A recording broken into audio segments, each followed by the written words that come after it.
This boy had achieved the highest score in the national exam, but poverty forced him to leave his hometown and move to a remote rural area. With barely enough money, he could only rent a run-down old house. On the day he went with the landlord to sign the rental contract, a luxury car passed by. Inside sat a young man the landlord identified as the third son of the Congo group, though he was merely the family's illegitimate child. That day, the boy also learned they would be attending the same school. That evening, in a grand mansion nearby, fireworks lit the sky above a lively aristocratic gathering. The host was Kongjo, the eldest son of the Congo group. Meanwhile, the third son, Kongha, sat alone in his room, staring blankly outside. Down the street, the poor boy stood watching the lavish party, and from the building across, he spotted young Master Inha. The next morning, the boy went to a convenience store to apply for work, but the manager turned him away, saying they didn't hire high school students.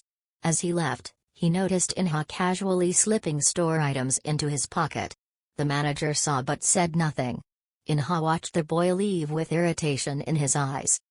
Later, the boy tried his luck at a barbecue restaurant, where the owner agreed to hire him.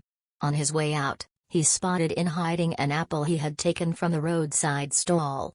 Wanting to avoid trouble, the boy walked past without a word, but Inha stepped in his way, taunting him. The boy replied calmly and left without losing his composure. The following day, Inha sat in class when the homeroom teacher walked in with a new transfer student, Tajo. After introducing himself briefly, the teacher praised Tajo's remarkable academic record, leaving the class in shock. Whispers filled the room, questioning why such a genius would end up in a rural school. At lunch, Tajo was about to eat when Inha approached and claimed his seat. Not wanting a scene, Tajo gave way, but Inha pushed further, propping his feet on the chair in open defiance. Still, Tajo stayed silent, moving to another spot. Feeling slighted, Inha hurled a lunch tray at him. Tajo's patience snapped. He threw his own tray back, and the two erupted into a fight that only ended when the teacher intervened. Both were sent to the office to write self-criticisms.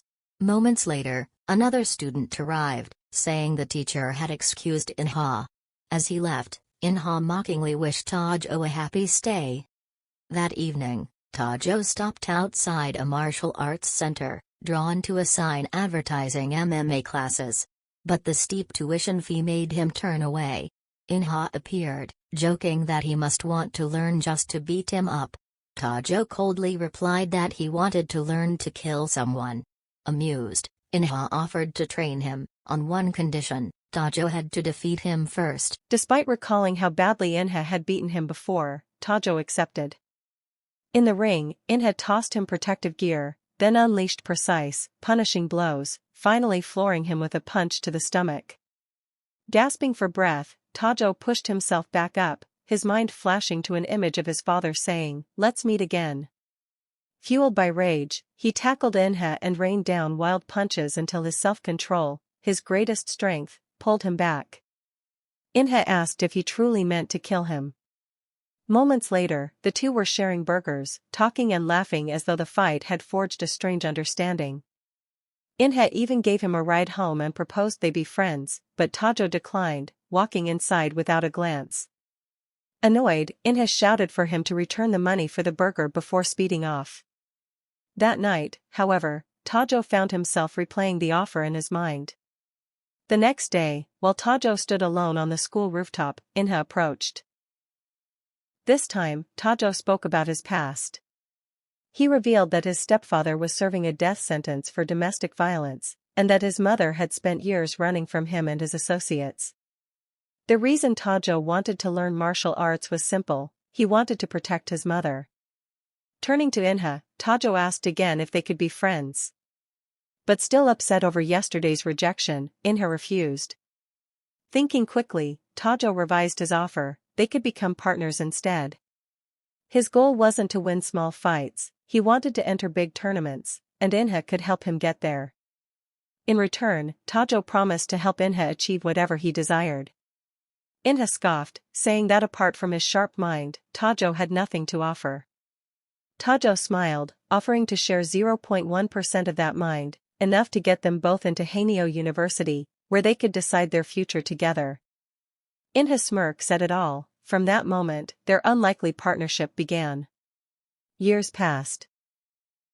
Tajo was now a student at Hanok University, balancing relentless coursework with endless part-time jobs, from tutoring to hauling cargo. One day, fresh out of the shower, he stepped into the hallway to find Inha waiting with a birthday cake and a private chef. Inha had prepared an entire banquet, but Tajo barely reacted, disappointing his friend. Instead, he handed Inha a USB containing a carefully crafted report for him to submit. Inha, in turn, messaged Tajo an address, the Congo mansion, suggesting he tutor his younger sister in math. He even bragged that no one else treated Tajo as well as he did.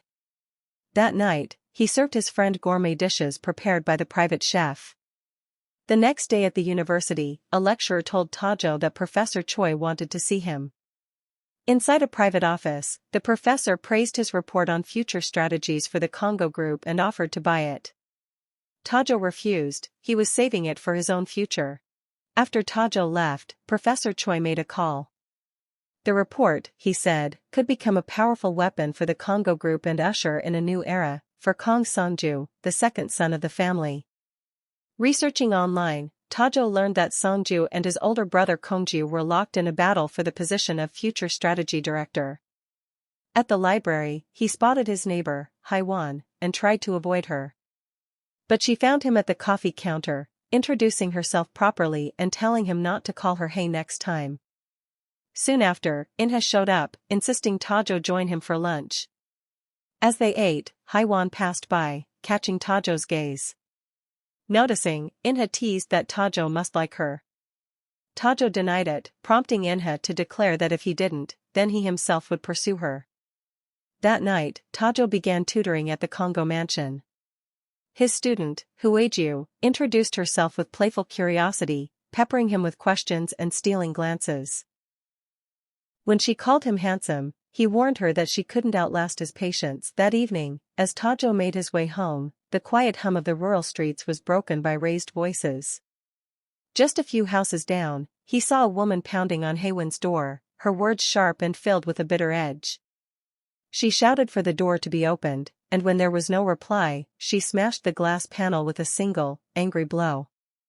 From inside emerged Haiwan, her expression set in a mixture of resignation and anger. The older woman, her mother, as Tajo quickly realized, snatched her daughter's wallet without hesitation, her voice thick with accusation. "I worked myself to the bone to bring you into this world," she snapped. "To feed you, raise you, thanks to me you can study at the best university in the country. And now you act like I don't deserve anything from you?"